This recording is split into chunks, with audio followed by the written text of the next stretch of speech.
द्वापर युग में भाद्रपद कृष्ण अष्टमी तिथि की आधी रात को मथुरा के कारागार में वासुदेव की पत्नी देवकी के गर्भ से भगवान श्री कृष्ण ने जन्म लिया था। श्री कृष्ण ने रोहिणी नक्षत्र में जन्म लिया था। अष्टमी तिथि को रात्रिकाल अवतार लेने का प्रमुख कारण उनका चंद्रवंशी होना बताया जाता है। श्री कृष्ण चंद्रवंशी, चंद्रदेव उनके पूर्वज और बुध चंद्रमा के पुत्र हैं। इसी कारण चंद्रवंश में पुत्रवत जन्म लेने के लिए कृष्ण ने बुधवार का दिन चुना। भगवान कृष्ण ने माता देवकी के 8वें संतान के रूप में जन्म लिया था।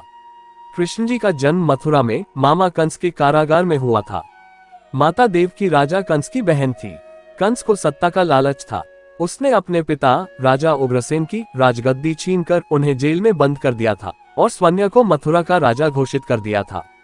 राजा कंस अपनी बहन देवकी से बहुत प्रेम करता था। उन्होंने अपनी बहन का विवाह वासुदेव से कराया था, लेकिन जब वह देवकी को विदा कर रहा था तभी एक आकाशवाणी हुई कि देवकी का 8वां पुत्र कंस की मौत का कारण बनेगा। ये सुनकर कंस डर गया। उसने तुरंत अपनी बहन और उनके पति वासुदेव को जेल में बंद कर दिया। उनके आसपास सैनिकों की कड़ी पहरेदारी लगा दी। कंस अपनी मौत के डर से देवकी और वासुदेव की 7 संतानों को मार चुका था। भाद्र मास कृष्ण पक्ष की अष्टमी तिथि को रोहिणी नक्षत्र दिन बुधवार की अंधेरी रात में भगवान कृष्ण ने देवकी के 8वें संतान के रूप में जन्म लिया। श्री कृष्ण के जन्म लेते ही कोठरी प्रकाशमय हो गया। तब तक आकाशवाणी हुई कि विष्णु जी ने कृष्ण जी के अवतार में देवकी के कोख में जन्म लिया है। उन्हें गोकुल में बाबा नंद के पास छोड़ आए और उनके घर एक कन्या जन्मी है, उसे मथुरा लाकर कंस को सौंप दें। भगवान विष्णु की माया से सभी पहरेदार सो गए। कारागार के दरवाजे खुल गए। आकाशवाणी सुनते ही वासुदेव के हाथों की हथकड़ी खुल गई।